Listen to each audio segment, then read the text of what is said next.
Pünktlich zu Halloween haben Streaming-Riese Netflix und Horrorfilmregisseur Mike Flanagan sich wieder zusammengetan, um nach dem Erfolg von Spuk in Hill House, welche zu meinen persönlichen Lieblingsserien auf Netflix gehört, das nächste Kapitel der Spuk in Anthologie-Serie zu veröffentlichen. Basierend auf die 1898 veröffentlichte Novelle von Henry James, The Turn of the Screw, geht es diesmal nach Bly Manor. Und ob sich ein Blick dorthin lohnt, erfährst du in diesem Video.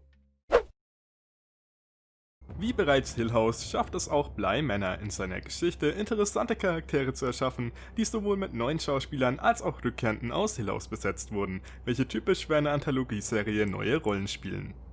Der Cast ist wirklich stark und setzt auf unverbrauchte Gesichter und wie bereits der Vorgänger erneut auch auf junge Schauspielertalente.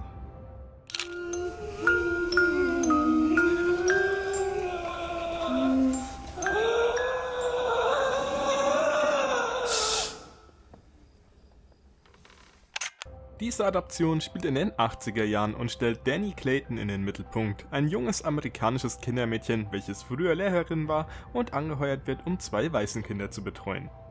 Gespielt wird sie von Victoria Pedretti, welche in Hill House bereits Nell verkörperte. Flanagan, der die erste Episode schrieb und inszenierte, beweist auch hier, dass er perfekt in der Lage ist, ein Gefühl für Angst und Vorahnung zu schaffen. Sobald Danny in Bly Manor ankommt, tut er dies auf wirkungsvolle Weise. So schreit das gruselige Aussehen der Anwesenden auf den ersten Blick geradezu: Dreh um, solange du noch kannst. Und auch die erste Vorstellung der Charaktere lässt einen ahnen, dass mit ihnen irgendetwas nicht stimmt. Was, wenn ich schon tot bin? Aber es niemand weiß und ich tot herumlaufe und jeder könnte mich sehen und hören. Das wäre fürchterlich. Die beiden Kinder zum Beispiel sind einfach seltsam, obwohl sie gelungen von den hervorragenden Kinderschauspielern verkörpert werden.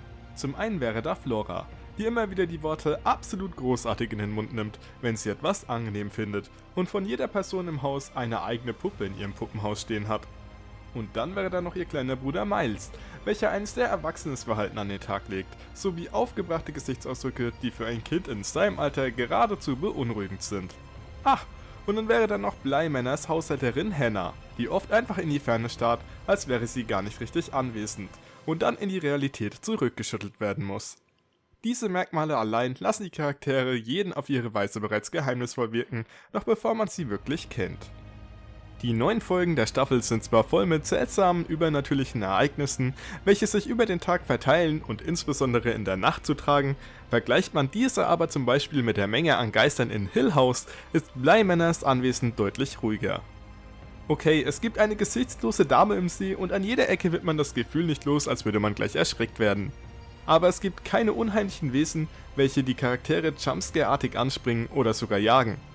Hier hat Hill House eine weitaus höhere Messlatte gesetzt, bedenkt man alleine die vielen versteckten Geister in den unterschiedlichsten Szenen, und es ist einer der wenigen Punkte, an denen Bly Manor als Horrorserie etwas enttäuscht.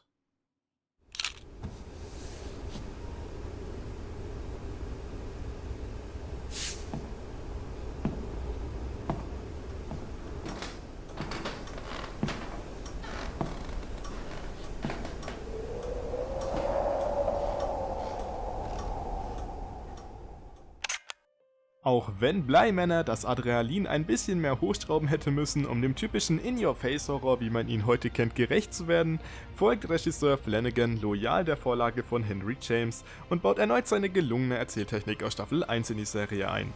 So wird durch Zeitsprünge und Flashbacks jedem Charakter eine interessante Hintergrundgeschichte mit genug Tiefe verliehen, durch welche man am Ende der Geschichte nachvollziehen kann, wieso jeder so gehandelt hat, wie er es tat.